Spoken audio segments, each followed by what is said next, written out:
Good afternoon, everybody. This is Scott Freymuller and Shelli Netko with The Knot, and today we're going to talk about your story. And I wanted to just lay this out. I wanted to say platform. I don't know why, and I'm not in a joking mood, by the way. This is very serious.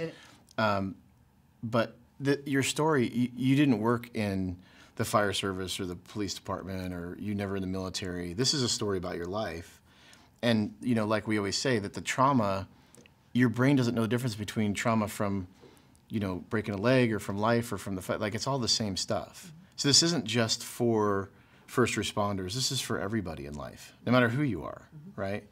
And the point of this is, once again, like when we talk about red flags or we talk about relationship issues or whatever the case may be, I'm not going to say all the time, but generally there's a traumatic event which, if you don't handle it and you're not truthful about it, then it boils down your self-esteem and your self-worth, and then you make a decision and end up potentially like in a, you know, bad relationship or toxic relationship or whatever, because you don't have the self-esteem to set those healthy boundaries and maintain them, right? So I know your stories. I know it's, I don't want to say, I don't want to like, yeah, it's complex, but I don't want to say traumatic. It's very informative.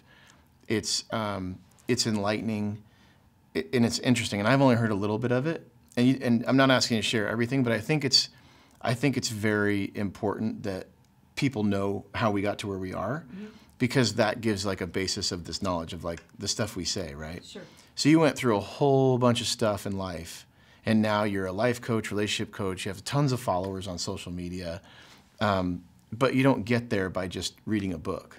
It seems to me like, you know, I would never do this. I would never think of doing this if I didn't finally figure out what was going on.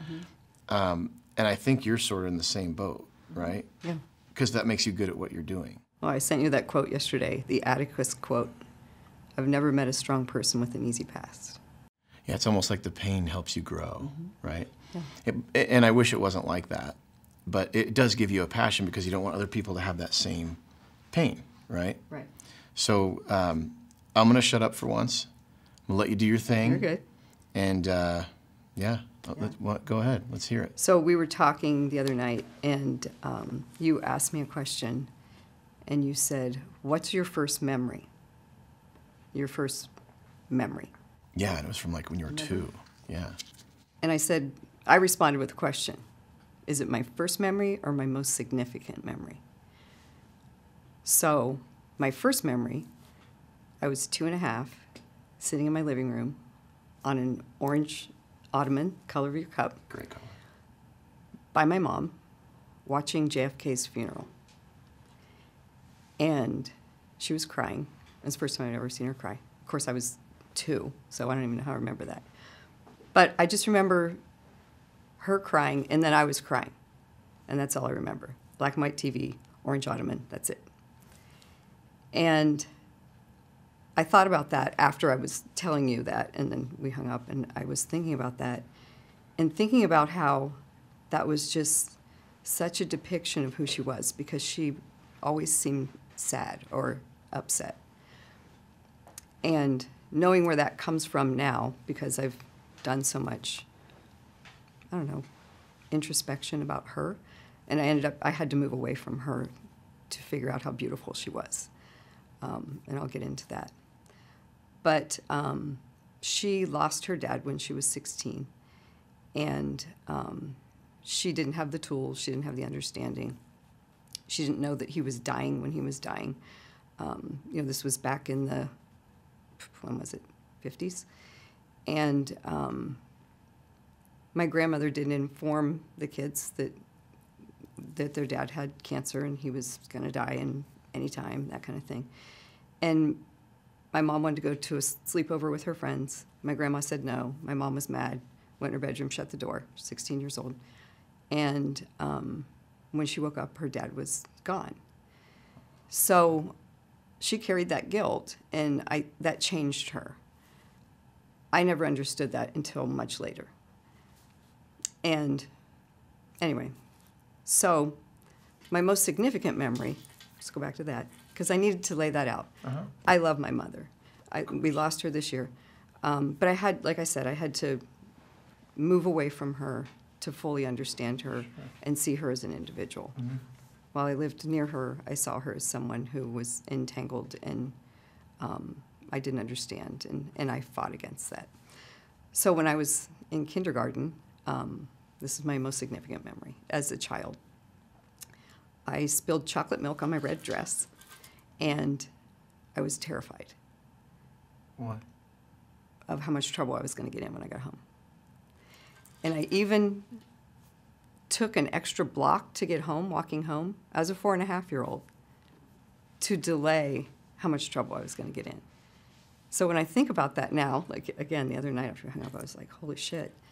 It's like, I mean, I look at my 4.5-year-old granddaughter, and how could I even put all that together to, like, come up with, oh, if I get there slower, it's going to be, I won't get in trouble as quickly, all that stuff.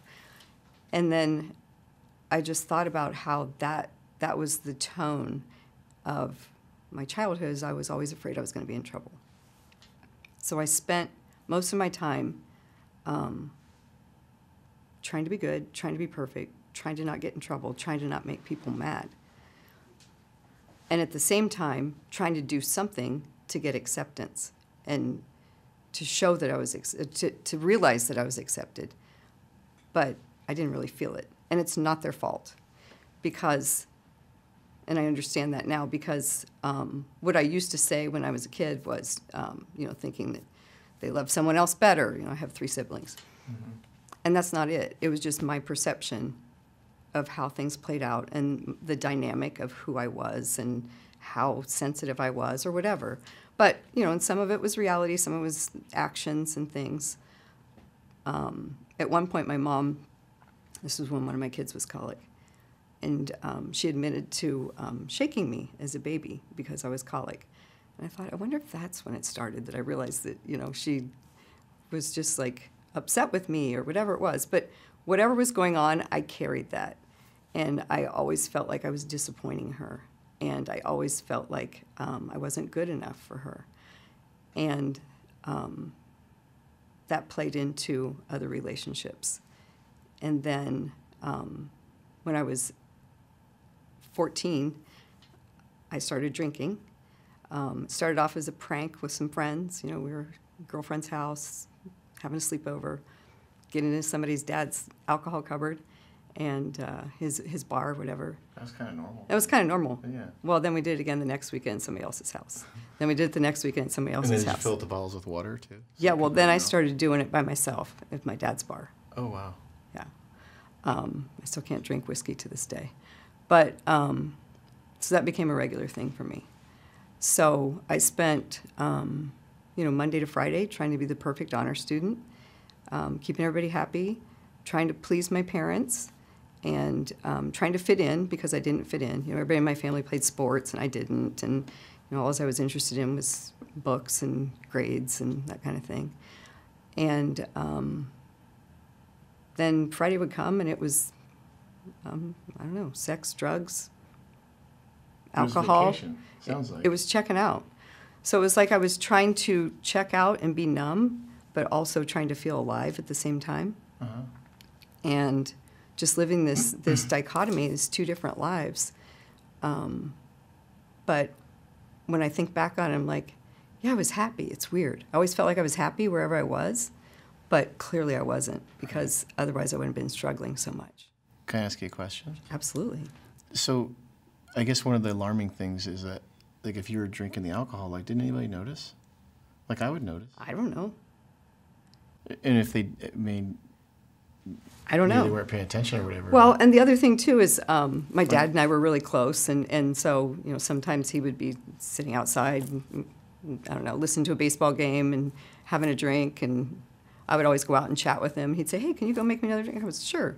Or he would just, jiggle his ice cubes if I was in the other room or something. Can do that? Yeah. Holy shit. And I would go out and I'd go, ooh, Dad, do you need a drink? I was just like, and then I'd go sit with him and chat. Yeah, we had a good relationship. So anyway, so I would make him a drink, and then I would drink a bunch of the drink and then make more of the drink and take it out to him. I figured it out. Do you think he'd notice, though?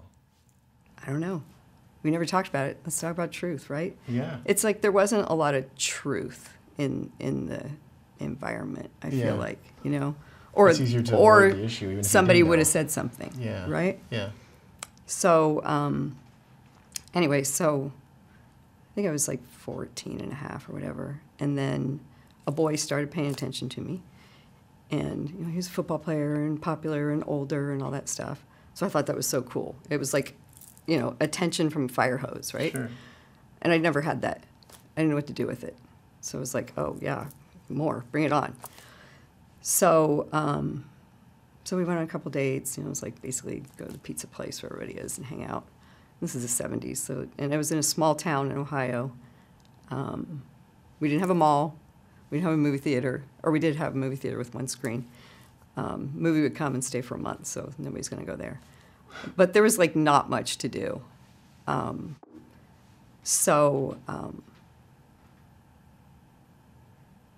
We'd been on a couple dates, and then football was big in Ohio. Sorry, I'm pausing. So we were coming back from a football game, and his brother was driving. We were in the back seat, and I hadn't even had my period yet. And we had sex, and I didn't even know what we were doing. I just remember afterwards I was confused, and I felt guilty, and I was scared, and I was ashamed. But I couldn't tell anybody because I didn't know what to tell him, because I didn't know what the hell understand what was actually happened. going on. Yeah. I was a kid, you know.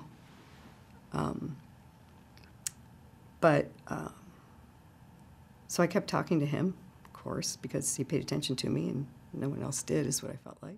Was that like a forced thing, or was it like just something that happened and it wasn't like you didn't really know?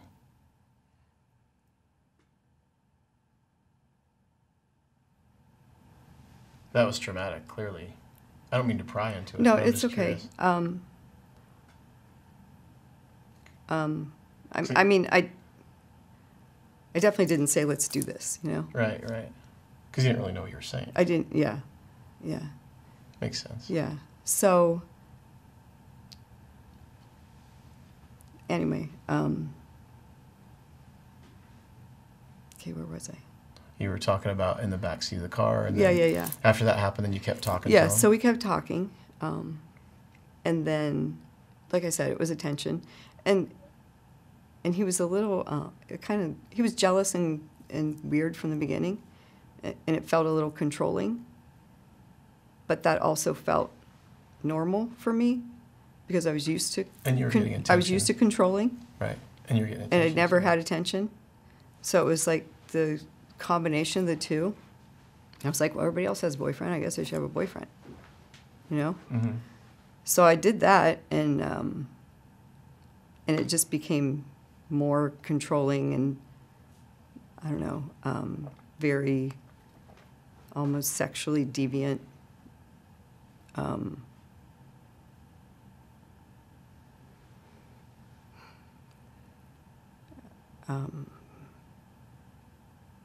Help me out.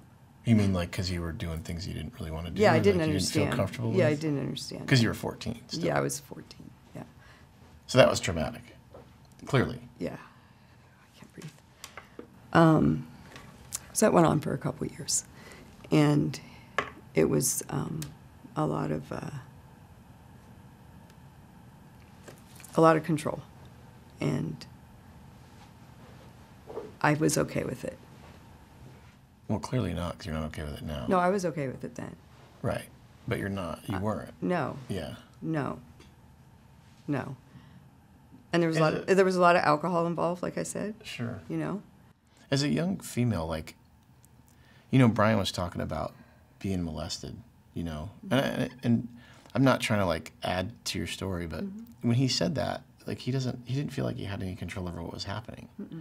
So, as a young female, as a young woman, that first time is a big deal, and you didn't even really know what was going on. No. So you really couldn't talk to your mom. That was why you told that story. No. Because she'd be pissed. Oh, she would be. And your dad so probably pissed. would have whooped his ass back then. Oh yeah.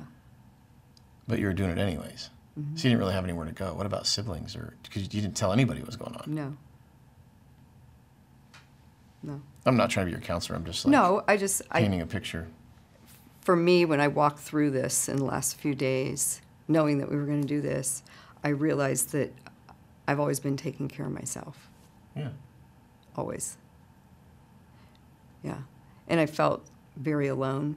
I mean, I felt alone when I was young. I felt alone then when I was a teenager, you know. But eventually I broke up with him and dated other people. And then when I was 19, I met my first husband.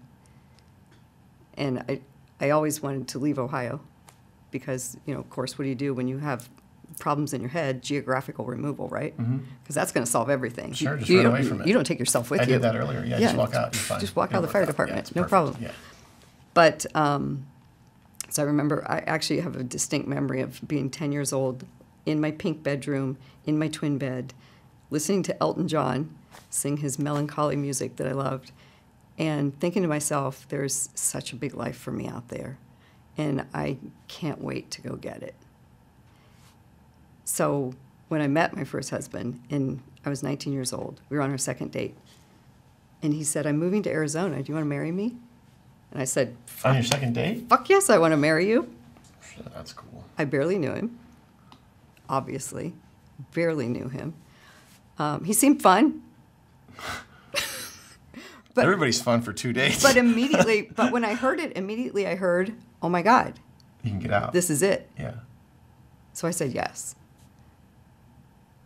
And I told my parents, and my dad was very upset. He wasn't mad, he was upset. He was sad. And he said, just wait 6 months. Yeah. I said, well, minimum. Easy, I'll wait 6 months. You kidding?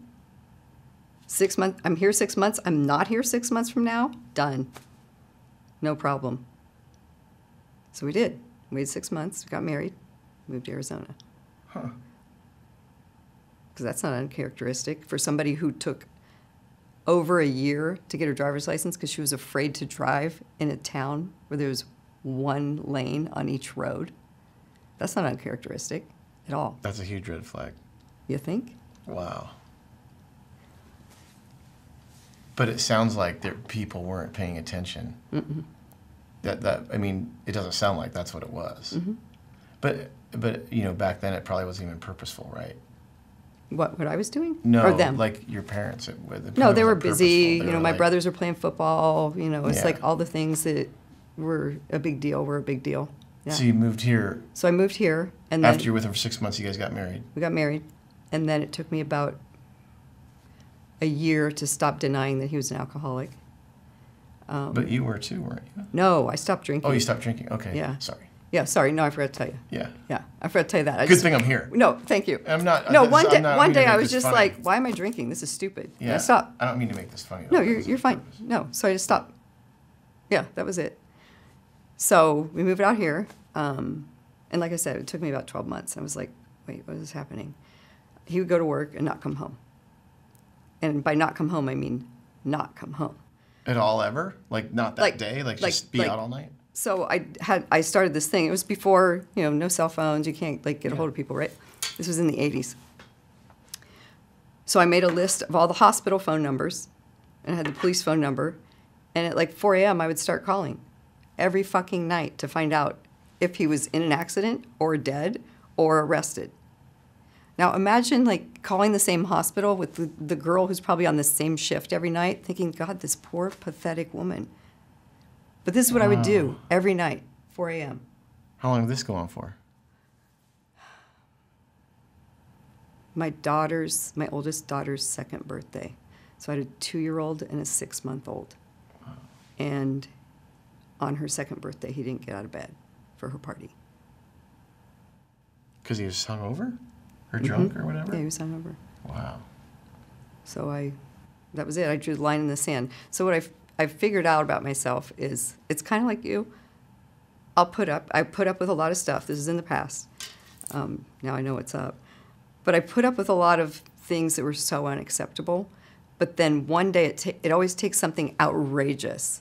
And then I'm like, oh, hell no. Right. And draw the line in the sand. Right.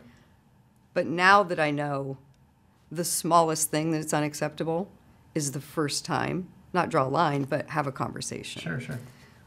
So yeah, that's what it took in that relationship was the second birthday. Yeah. Yeah, the wake up call. Yeah.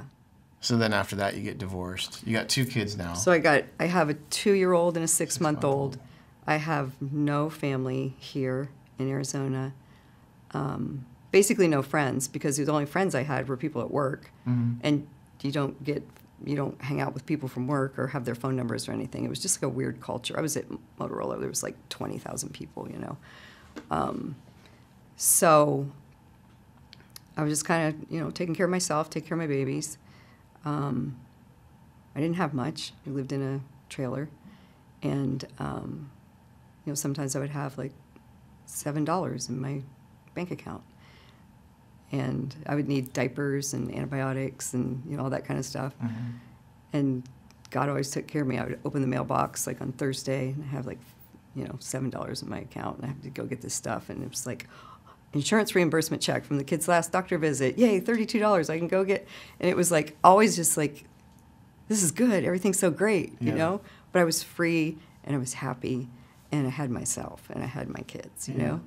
So, and then I met my husband, who I call my husband. Met him at work. Don, right? Don. Yeah. Met him at work. And we were just really good friends first, which was amazing. And he was just so happy and fun, and we laughed, and it was fantastic. And he had a daughter, too, who was 9 months older than my oldest. So we'd get them together, and they'd play and everything. So we dated for a couple of years, and we got married. And we were married for, well, we were together 22 years, so I don't know how long we were married in that, like 19 or whatever. Can I ask you a question before you? So this is the guy that you wanted to go to counseling for. Yeah. I should start with that. Yeah. I'm not trying to make it lighthearted, but that's like so good. That is the most. So after I left. Like, this guy's so amazing. I need to go to counseling. Yeah. No. After I left the first marriage, I went into therapy, and you know, so I'm like, at this point I'm like 40 years of therapy at this point in my life, right? So. Yeah. So you have a little ways to go to catch up. Right, right. But so when I started that, and then I started dating him, I got to this place where I was like, oh my God, I can't stay with this guy. He's like, he's kind of boring. And it's like, not much going on. I don't feel anxious. Because he was super nice. And there's no chaos. And he loved you. And I didn't know what to do, because it didn't feel like home. It didn't feel like my first husband. He understood me. I felt seen and heard. I felt loved. It was just very genuine, and it was all the things that a relationship should be. So I had to go to therapy to talk that out, because I literally was going to break up with him. Wow. Yeah. Didn't you guys break up, though, for 9 months? We did break up. That's another story.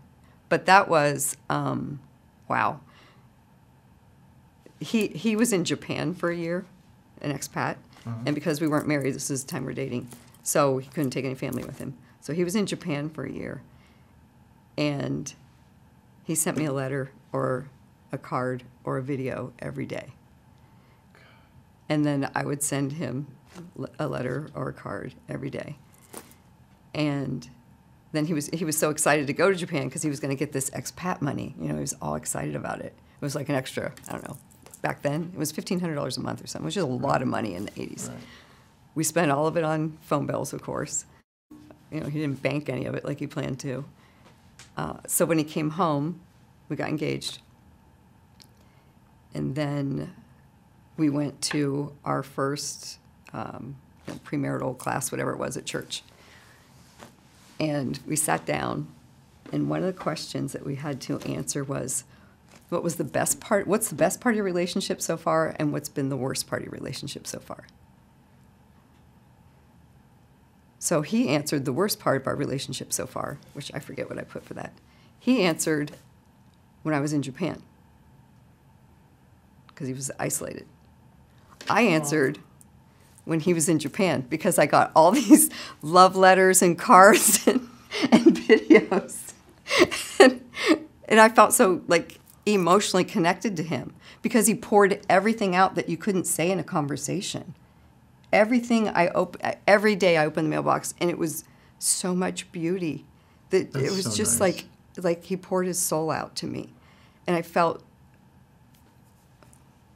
just like, oh, like so important, and so, like, we were so real, and it was, This is a lesson. It was beautiful. That's really cool. Talk about a lesson. That's a lesson. Talk That's about really a nice. lesson. Yeah.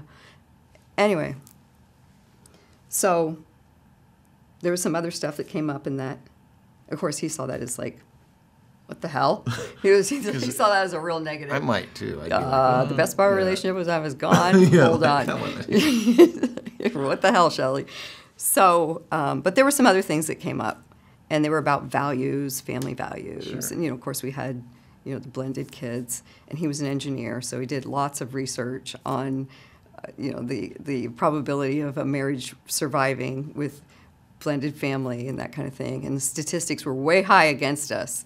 So he would bring that up all the time, So he never moved off the idea of, or he never moved toward truly talking about marriage.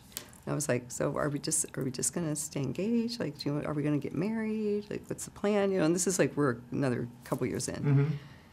So he could never talk about it. And I broke up with him. Because the relationship sucked, or because he wouldn't communicate? He wouldn't communicate. Like, I know communication isn't a love language, but it's my love language. Sure. So. But he gave you like all those letters and cards and. Well, that was before. Like super. Yeah, I get it. But I mean, like that's like. I get it. Amazing. That's Yeah. like the Notebook. I know it's the Notebook. That's pretty cool. I still have it. The Notebook wasn't even made then. No, it wasn't. Maybe they made the Notebook. He after was the that, Notebook. Yeah, I don't know. Because of that. Yeah, it was probably after.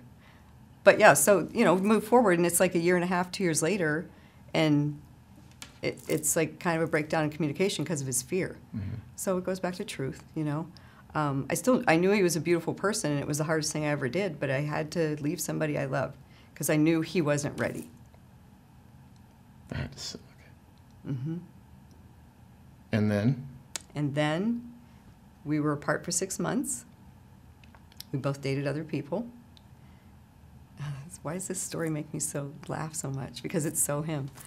And then, and this, again, no cell phones, no contact. We worked at the same place, but we were in different offices. And after 6 months, it was right before Christmas, and one day I just picked up the phone and called him. And we had a 3-hour conversation, and then we saw each other the next night, and then we got married 3 months later. That's awesome. Mm-hmm. What a cool story. Mm-hmm. Okay, so now you have 3 kids. We have 3 kids. And his is the oldest Uh-huh. by like 8 months or so. Mm-hmm. That's cool. So how old are the kids now? 30. No, then Oh, like then? I was going to yeah, say, like wait, when you what? get married. How long So we got married, they were 3, 4, and 5. Oh, that's cool. girls, So it's I a think. party. I think. Yeah, it was psycho. It's like party. It was That'd be so psychotic. fun. I'd love to have more kids. Yeah, and that'd like be so an cool. insane dog. I should that- have 10 of them little Yeah, turds. yeah, really. Be Yeah, bitching. yeah. We had our kids joke that we had like 25 pets, and all, like it's all true. That's cool. Yeah. Okay, so you get married, 3 kids, dogs. Like this is freaking cool. Mm-hmm. Then we have 2 more babies Awesome. in a short time. Yeah. And And I don't know. We're both just doing our thing, like life is good. Loving You're life. in love. There's no drama. Healthy relationship. No, it's fantastic. And you're not going to counseling anymore, being like, hey, No more it's fucked counseling. up. This guy's boring. No. That's good. No, That's I mean, nice. I would take the kids in, like any little thing. I'd be like, all right, let's go. Really? So, yeah. That's cool. Yeah. I mean, it was like, I don't know, one of my girls had anxiety when she was really young, and so I took her in, and actually 2 of them did. Yeah, I just didn't leave things unaddressed. That's cool. Yeah. Once I figured out how important mental health was, Mm-hmm. which was after I left my first husband, once I got into it and just understood that we're responsible, Yeah. then that Yeah. changed things. It's huge, right? Yeah. Huge, yeah. And the kids had a really nice example of what a good relationship is supposed to look like. Yeah, yeah. And I just, going back to that memory of being the 10-year-old wanting to leave and live the big life, when I had that dream, I just wanted to be a good mom. You had that life, yeah. That's all I wanted to do was go be a good mom, you know? And I knew that that was a component of it, was if there was something that needed talked about or needed worked out, we would figure it out. Yeah. You know, we're not just going to go, oh, you're fine. You know, oh, maybe you're tired. That's why you're crying. No, that's not how that shit works. No, there's always a reason. You know, I mean, sure, sometimes kids cry because they're tired, but you know, they're hungry or they shit their yeah, pants. yeah. But Yeah, usually, well, you know, if say it's an 8-year-old older, or a yeah, 10-year-old, there's an there's issue. something's going on. Yeah, Yeah. So, so we were just doing our thing, you know, and then it was, I think we were somewhere around 18, 19 years when we were married, and that's when he passed away, and he had a heart attack. We talked about this on another video, I don't know, on another show. We were on a family trip to Disneyland, and he just grabbed my shoulder. He was standing behind me and said he was dizzy, and I turned to look, and he was already on the ground, and died in my arms. And I never realized that was traumatic. I mean, I knew I was grieving, but I never realized what that event did to me. Well, that's like so traumatic because of the story before it. And the kids and all the, you know, everything you just said is amazing, right? It's like a movie. Yeah. But then where he died, Yeah. Disneyland, Mm-hmm. getting ice cream. April Fool's Day. That's fucking crazy. So that's just so, I don't want to say it's like salt in the wound, but I mean, that's gnarly. And that would be such, I'm sure you had a ton of friends around you and stuff like that, but that's not a red flag. That's like a nuclear bomb. Like, oh my God, this lady has 5 kids now, a life and dogs, and I'm not trying to add to your, No, I'm it's so true. sorry. No, I'm so it's sorry. True. Thank you. But it also, there's no good that comes out of that, but it also teaches you like how to help people. Yeah. And you probably wouldn't be here now if that didn't happen. No, I wouldn't. Which would be great. I mean, we'd love having you here. But I'm saying, like, if Well, he was but still I alive, can't- that'd be great. I can't change it. Yeah. I can't So you're change going to it. make the best of it. Yeah. Yeah. So you're grieving after that happened, and man, that's a big deal. I don't even know what to say.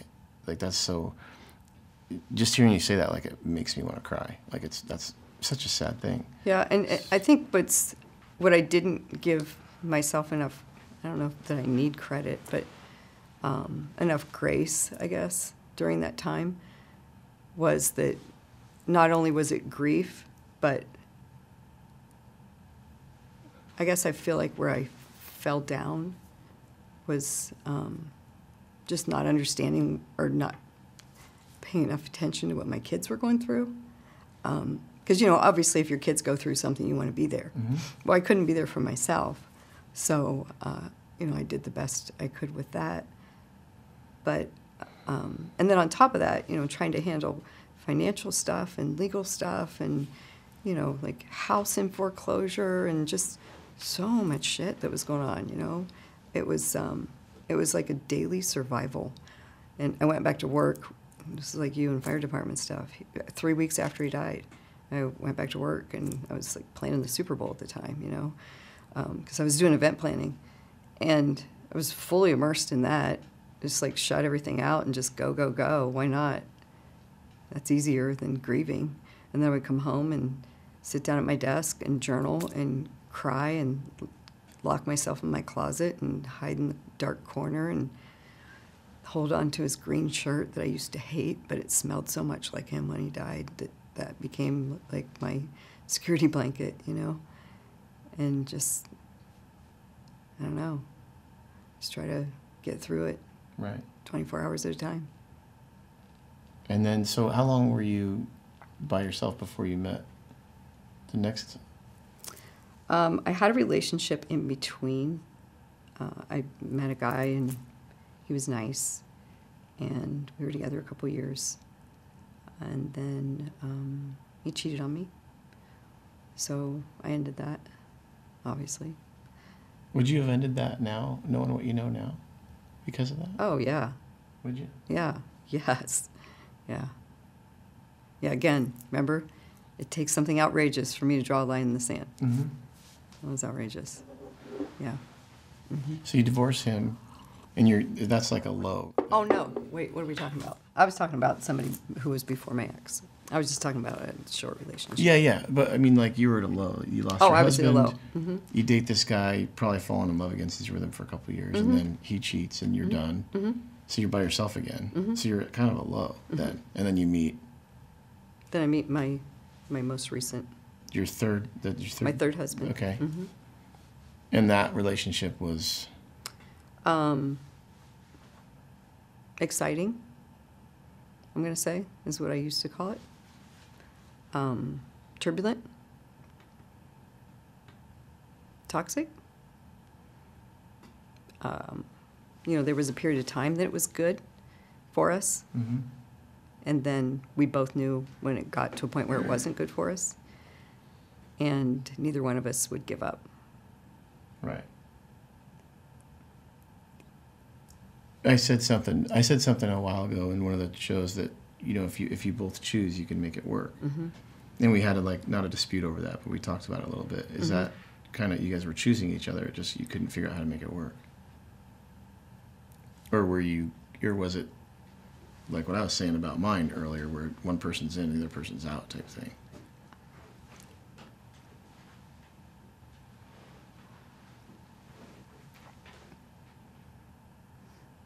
Sorry. I just think that sometimes we go into something knowing it's not right, but we go in anyway. And by we, I mean me. But circumstances, at the time, I allowed the circumstances to convince me that it was okay. So I lied to myself. Mm-hmm. And in doing that, I created just a story that I told myself every day. So you created an identity that wasn't reality. Mm-hmm. You lived in a I fantasy. did love him. Sure, of course. I loved him. And it was another situation where I had to leave someone I loved. So, and I know that's the Cliff Notes version of it. Mm. You're So smart, how'd you man. get? Yeah, how'd you get here? Like through when did you decide you were going to work as a coach and a life coach and like because this has been a long haul. You've been doing this for 15 years, 10 years. I did career coaching when I was at Motorola and when I was in HR. So I did career coaching and I loved helping people. That was just like this huge wake up for me. It was like, this is amazing. You did career coaching for people that were getting terminated, or Yeah, it was a lot of people when we were going through downsizing, Mm-hmm. which Motorola would do, just Sure. on a cycle, with 20,000 people. It's just like, just like projects get cut and whatnot, and all of a sudden there was a lot of people in line. So, so it was a lot of people who were worried, they were in fear, they didn't know what was going to happen in their future, that kind of thing. So, we would do just different evaluation tools and intake assessments, talk with them. And that's when I just really figured out like how cool it was to sit down and talk with people about their life and help them with But that's trauma.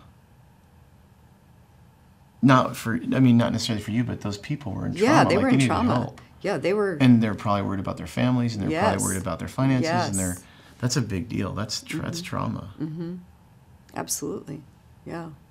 Yeah, I mean, if you look at, I don't know how true it is, but the last time I saw a list of the top 3 fears for a man, it was losing his, I don't know what the order was, losing his job, losing his dad, losing his hair.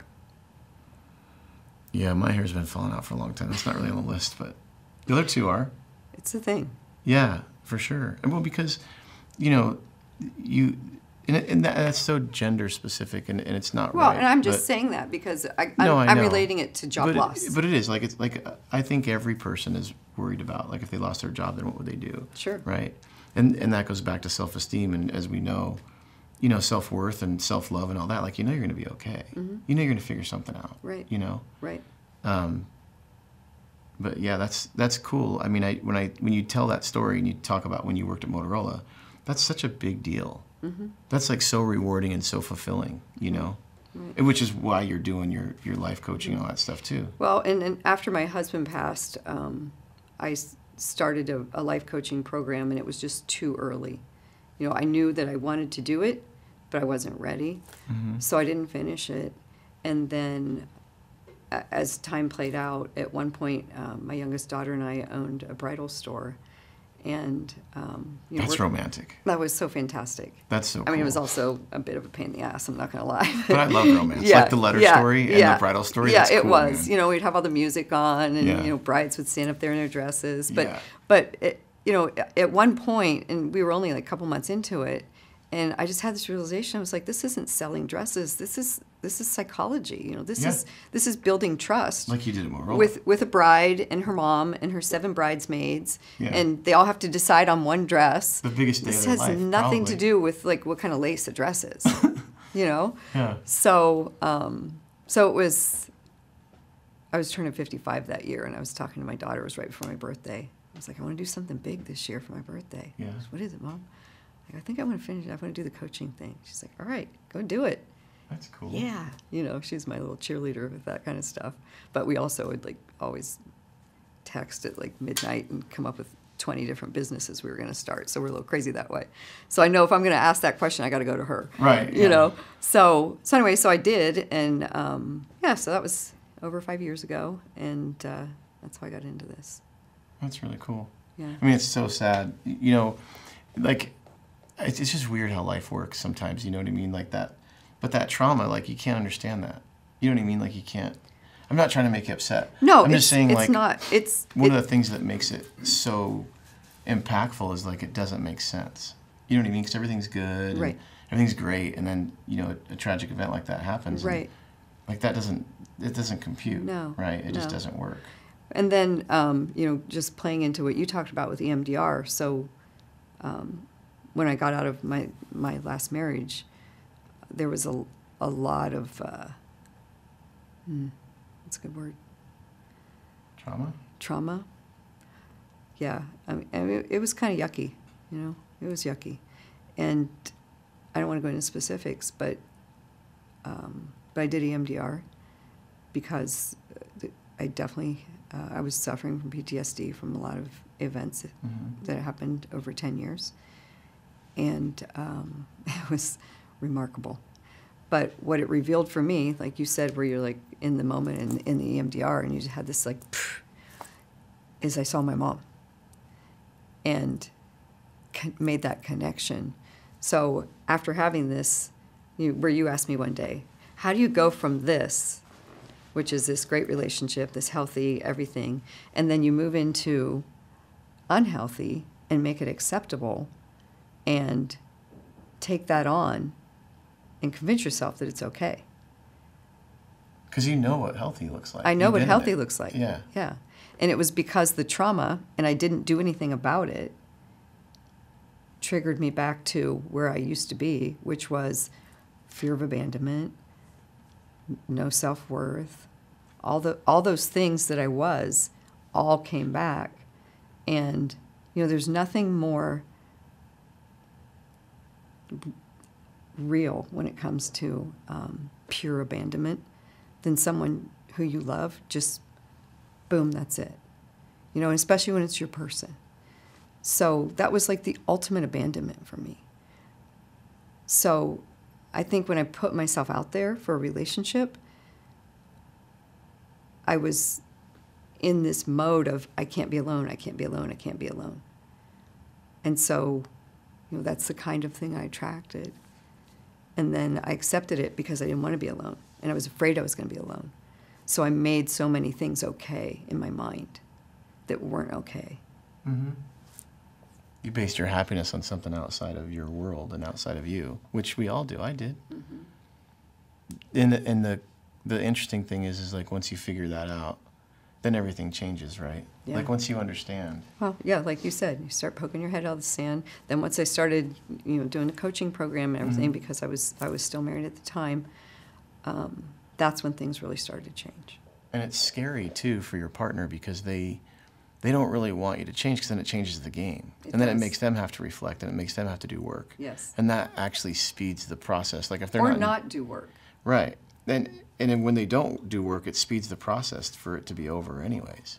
Like once you start to grow, you almost grow out of it if you're not doing that as a team. Well, what I found myself doing, and I know this will resonate with a lot of people, is sometimes we dig into the habits and we dig into not failing.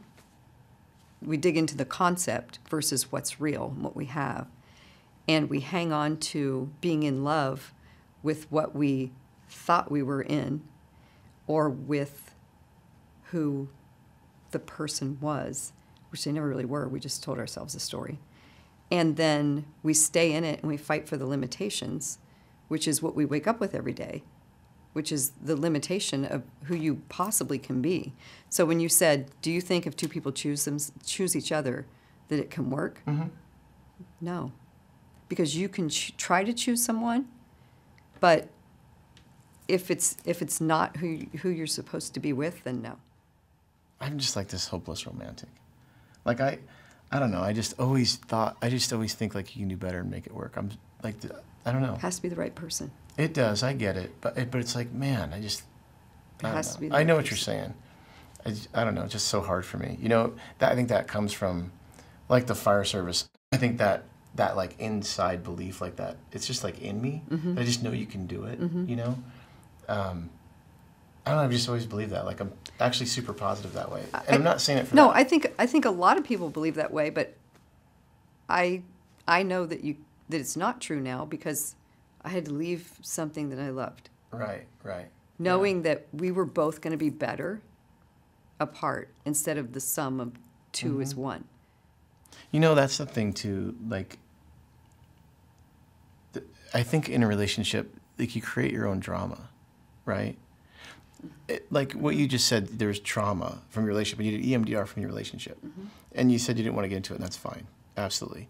Point is like, infidelity could be trauma, a big fight could be trauma. I know that I did some things that were trauma. I had some things done to me that were trauma, and if you don't deal with those, it's the same thing because, like we said, your brain doesn't know the difference. Right. Right? So you could essentially be like a first responder in your marriage. I was. Yeah. I mean, that's horrible. And I don't want to say horrible. I know there's love in there and I know there's good times in there and stuff like that. But it's unnecessary. It shouldn't be. It shouldn't be. And that's, I think I'm talking about the choice. Like if you make a choice to be in love, man, like there's no, I don't know. I just know you can do shit. But two people have to be on the same field. You have to be on the same field. You have to have the same desire. One can't be playing basketball and one can't be playing football. I agree with right? that 100%. Yeah. I'm just like this hopeless romantic. Like, I don't know. Whatever. So this one is not about me. Talk off camera. Yeah, but I'm just saying that, and whatever. I don't even know what I'm saying anymore. It's okay. But back to your story and back to your life. Like that's what I heard is like you want to please people, and you have a giant heart, and it's not about anything. Like when you told me about the letters, like that's absolutely. That is so like the Notebook, when she like leaves him and then she goes with the rich guy, but she doesn't love the rich guy. She loves the guy with the heart. Yeah. Like that's so romantic. That's cool. Yeah. I'm not trying to be like weird. No, trust me. That's like I would venture deep. a guess that nobody has this. Well, I'm sure people have it. I mean like just the story with the, I don't know. And I feel so blessed, and it's so unique, and I feel like it's nobody has your story. Nobody has my story. Has your story. Nobody has my story. Nope. But to have my history, I guess is what I should say. Yeah. To have the history of that, and